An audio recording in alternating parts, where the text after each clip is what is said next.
1992년 1월 캐나다 밴쿠버. 이날 아침 25세 여성 알렉산드라 패식은 우편물을 뒤지다가 회신 주소가 적혀있지 않은 작은 봉투 하나를 발견했습니다.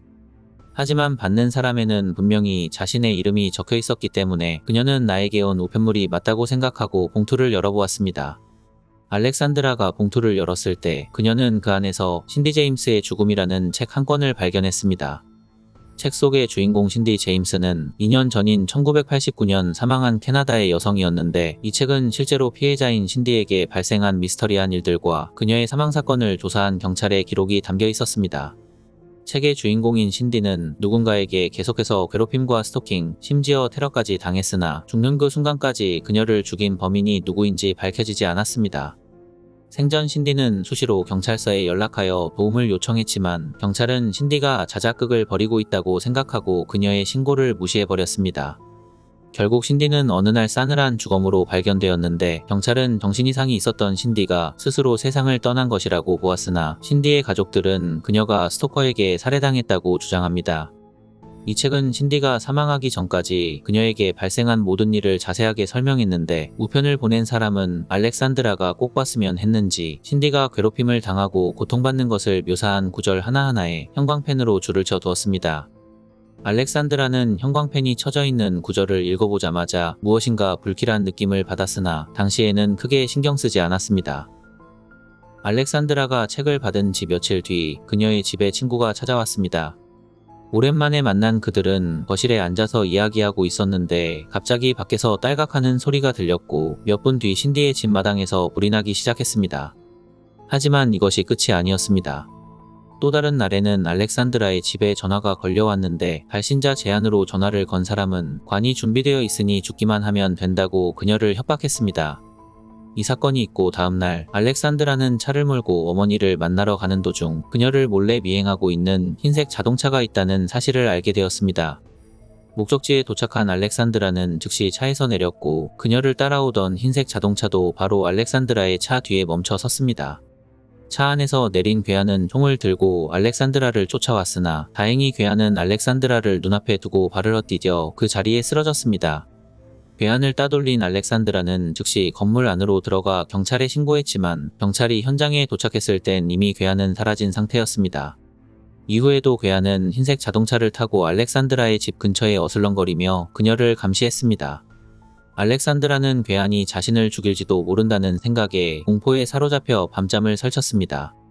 며칠 동안 충격적인 경험을 한 알렉산드라는 이제서야 얼마 전 누군가가 보낸 신디 제임스의 죽음이라는 책이 생각났습니다. 그녀는 지금 책 속의 주인공 신디가 경험한 일들과 완전히 똑같은 일이 자신에게 발생하고 있다고 확신했습니다.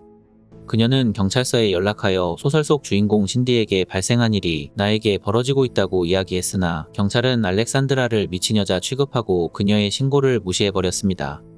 경찰의 도움을 받을 수 없을 것 같다고 판단한 그녀는 어쩔 수 없이 큰돈을 주고 사설탐정을 고용했습니다.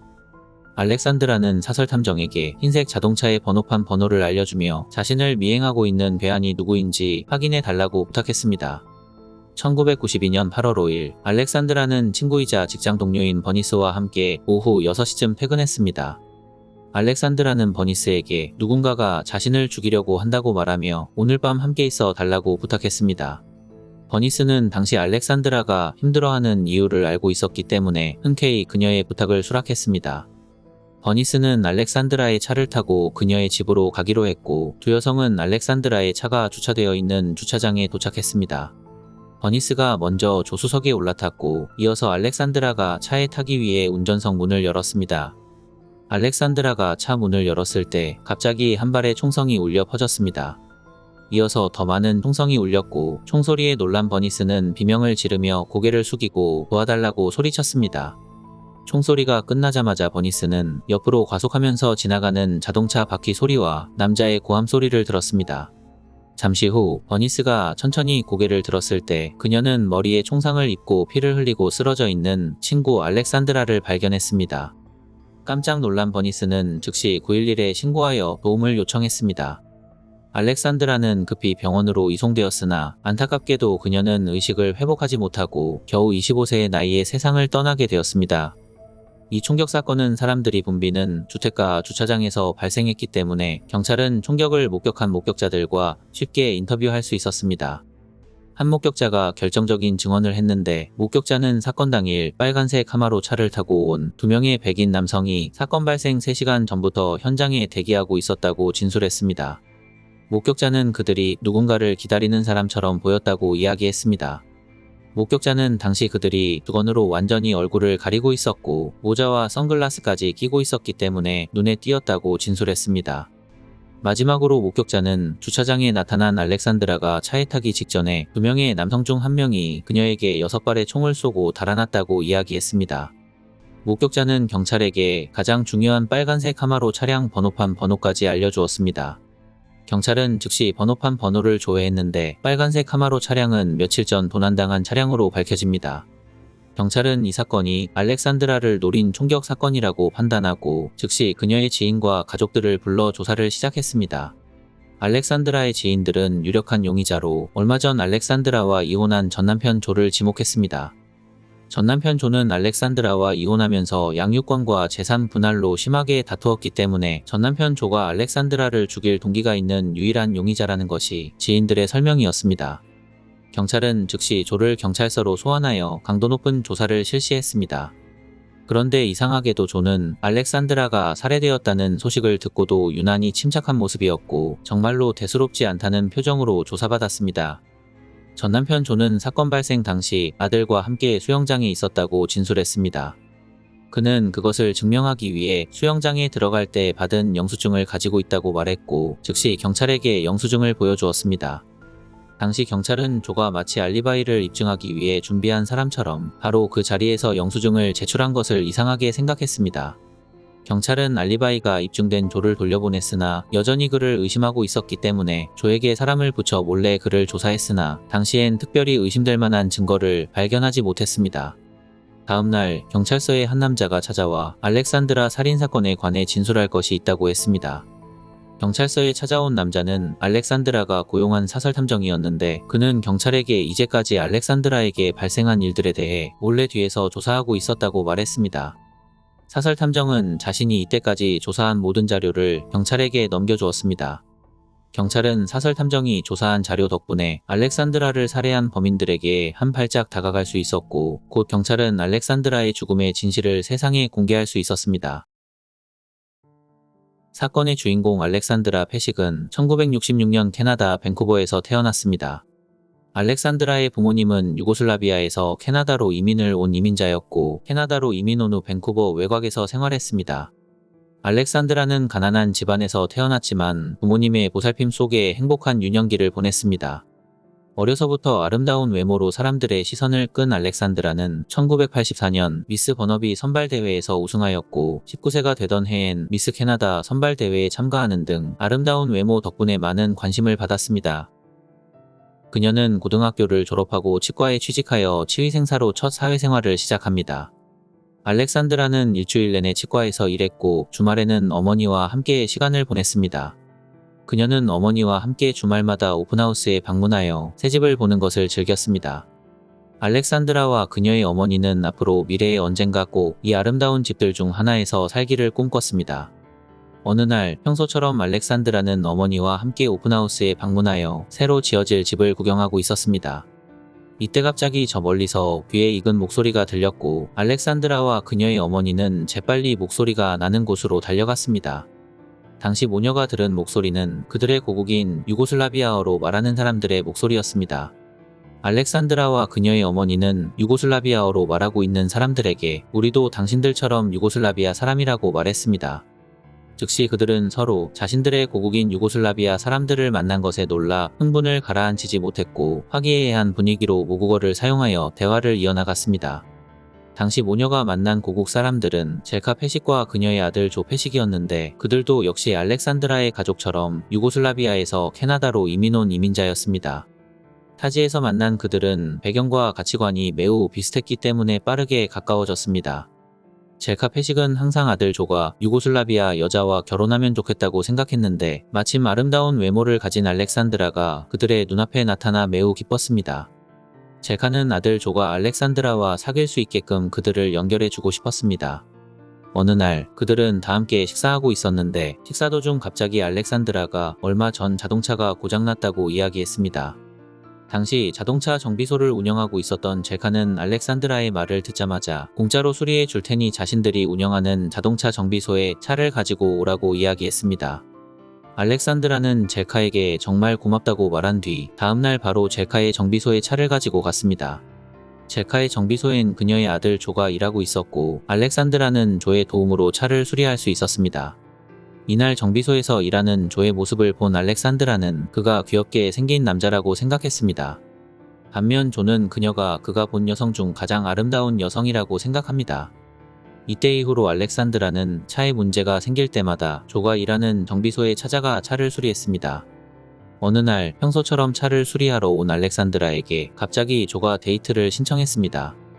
알렉산드라는 갑작스러운 데이트 신청에 깜짝 놀랐으나 곧 그에게 아름다운 미소를 지으며 기다렸다고 답했습니다.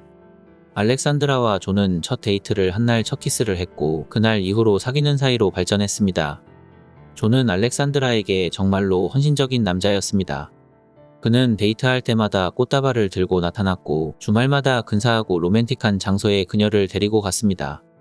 이렇게 데이트를 시작한 지 한 달 만에 조는 알렉산드라에게 결혼하자고 말하며 그녀에게 프러포즈했고 알렉산드라는 조가 준 반지를 손에 끼우며 알겠다고 이야기했습니다. 조의 어머니 젤카는 자신이 직접 고른 여자가 아들과 결혼하게 되어 무척 기뻐했습니다. 이후 젤카는 바로 조와 알렉산드라의 결혼 준비를 돕기 시작했습니다. 젤카는 결혼을 준비하는 알렉산드라에게 이것저것 요청을 했는데 당시 젤카는 자신의 강압적인 요구를 제안으로 위장했습니다. 자존감과 독립심이 강한 알렉산드라는 시어머니 젤카의 간섭을 좋지 않게 생각했습니다. 하지만 젤카는 결혼식 장소와 음식 그리고 드레스 색깔까지 모든 것을 자신이 직접 결정하려고 했습니다. 결국 알렉산드라와 젤카는 결혼 준비 기간 동안 쉬지 않고 말다툼했습니다. 결혼식 전날 밤 알렉산드라는 더 이상 참을 수 없다고 생각하여 조와의 결혼을 그만두기로 결심했습니다. 정말로 결혼 전 마지막 식사 자리에서 그녀는 파혼할 생각으로 시어머니 젤카와 크게 다퉜습니다. 싸움은 걷잡을 수 없이 커졌고 가족들까지 나서서 소리를 치며 역정을 내는 알렉산드라를 진정시켰습니다. 당시 가족들은 결혼을 준비하면서 스트레스를 받은 알렉산드라가 결혼식 전날 긴장되어 이런 행동을 한다고 생각했고 결혼을 무르겠다고 소리치는 알렉산드라를 달래주었습니다. 잠시 후 진정이 된 알렉산드라는 시어머니 젤카에게 사과했고 예정대로 다음날 결혼식을 올리기로 했습니다. 1988년 6월 11일 알렉산드라와 조는 가족들과 친구들이 보는 앞에서 결혼식을 올렸습니다. 이날은 시어머니 젤카의 간섭이 전혀 없었기 때문에 알렉산드라는 행복한 미소를 지으며 무사히 결혼식을 마칠 수 있었습니다. 결혼식이 끝나고 부부가 된 알렉산드라와 조는 하와이로 일주일간 신혼여행을 떠났습니다. 하지만 부부가 신혼여행을 마치고 다시 캐나다 밴쿠버로 돌아왔을 때부터 다시 일이 복잡해지기 시작했습니다. 시어머니 젤카는 부부가 일하는 동안 신혼집에 말도 없이 찾아와 냉장고에 음식을 채워 넣었습니다. 심지어 젤카는 며느리에게 말도 하지 않고 알렉산드라의 옷방에 자신이 사온 옷들을 걸어두었고 유행이 지났다고 생각한 옷들은 허락도 없이 치워버렸습니다. 상황에 따라서는 시어머니가 맞벌이하는 부부를 위해 아침마다 신혼집에 찾아와 살림을 도와주고 있다고 생각할 수 있으나 당시 알렉산드라는 전혀 그렇게 생각하지 않았습니다. 그녀는 냉장고에 채워진 음식들 그리고 허락도 없이 걸어놓은 옷들을 보자마자 자기 삶에 간섭하는 시어머니에게 큰 불편함을 느꼈습니다. 알렉산드라는 남편 조에게 자신이 겪고 있는 불편한 상황에 관해 이야기했습니다. 하지만 당시 남편 조는 부모님의 자동차 정비소에서 일하고 있었기 때문에 어머니의 심기를 건드리고 싶지 않았습니다. 조는 아내에게 내가 어머니에게 말할 테니 조금만 참자고 말했으나 조는 어머니에게 어떠한 말도 하지 않았습니다. 어느 날 시어머니 젤카는 부부가 깜짝 놀랄 만한 큰 선물을 주었습니다. 당시 작은 아파트에서 신혼집을 꾸린 부부에게 시어머니 젤카는 마당이 딸린 고급 주택을 선물해 준 것이었습니다. 젤카는 이미 부부가 이사해야 할 집을 계약해 두었는데 그 집은 시어머니 젤카의 집에서 5분 정도 거리에 있는 집이었습니다. 하지만 알렉산드라는 이렇게 비싼 집을 덥석 받아도 되는지 고민에 빠졌습니다. 이 집을 받아 시어머니의 집 근처로 이사하게 된다면 시어머니의 간섭이 더욱더 심해질 것이 분명했기 때문이었습니다. 그러나 언제까지 작은 아파트에서 살 수는 없었기 때문에 부부는 결국 젤카의 도움을 받아 새 집으로 이사했습니다. 알렉산드라의 예상대로 부부가 새 집으로 이사 오자마자 시어머니의 간섭은 더욱더 심해졌고 알렉산드라와 젤카의 관계는 회복하지 못할 정도로 악화되었습니다. 어처구니 없게도 당시 남편 존은 아내와 어머니 사이에 거리를 두며 방관자처럼 행동했는데 그의 행동은 알렉산드라를 더욱더 화나게 했습니다. 부부가 결혼식을 올린 지 1년 뒤인 1989년 말 알렉산드라는 남자아이를 임신했습니다. 부부는 아이의 이름을 브랜든이라고 지었는데 남편 존은 아들 브랜든이 태어나면 아이 때문이라도 다시 아내와 어머니의 사이가 좋아지지 않을까 생각했습니다. 정말로 브랜든이 태어나자마자 알렉산드라와 젤카의 관계가 좋아지는 것처럼 보였으나 아쉽게도 그들의 좋은 관계는 오래가지 못했습니다. 시어머니 젤카는 손자에게 무엇을 먹일지 그리고 어떤 옷을 입힐지까지 모든 것을 통제하기 시작했습니다. 시어머니 젤카의 요구는 거의 강압에 가까웠고 알렉산드라는 다시 한번 시어머니 때문에 힘든 나날을 보냈습니다.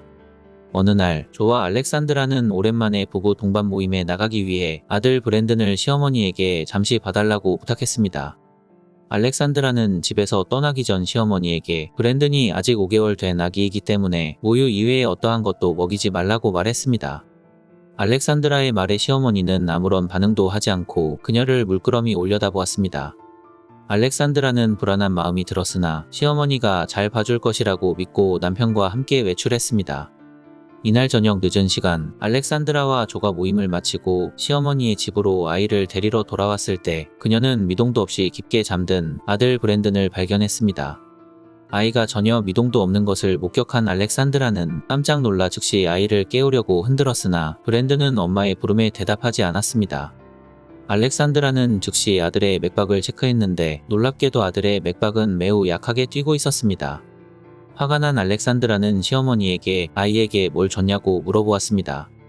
시어머니 젤카는 대수롭지 않다는 표정으로 손자에게 차를 줬다고 이야기했고 알렉산드라는 즉시 시어머니가 아이에게 먹인 차가 무엇인지 확인합니다. 어처구니 없게도 당시 시어머니 젤카는 손자에게 카페인이 들어있는 차를 먹였습니다. 알렉산드라는 아이를 데리고 바로 병원으로 달려갔는데 검사 결과 다행히 아들 브랜든에게 큰 문제가 발견되지 않았습니다. 아들을 안고 병원에서 나온 알렉산드라는 남편과 함께 집으로 가지 않고 브랜든을 데리고 바로 본가로 들어갔습니다. 시어머니와 완전히 신뢰가 깨졌다고 생각한 알렉산드라는 다음날 남편에게 연락하여 최후 통첩을 했습니다. 알렉산드라는 남편 조에게 가족과 관계를 완전히 끊고 자신과 아들을 선택하거나 아니면 당신의 어머니와 영원히 살라고 통보했습니다. 당시 남편 조는 아내의 최후 통첩에 답을 하는 것이 쉽지 않은 일이었습니다. 남편 조는 어머니가 운영하는 자동차 정비소에서 일하고 있었기 때문에 어머니를 버리고 아내와 아들에게 간다면 일자리뿐만 아니라 부모님의 재산을 한 푼도 못 받게 된다는 것을 잘 알고 있었습니다. 당연히 알렉산드라도 조가 어머니를 버리고 자신과 아들에게 올 수 없다는 것을 알고 있었습니다.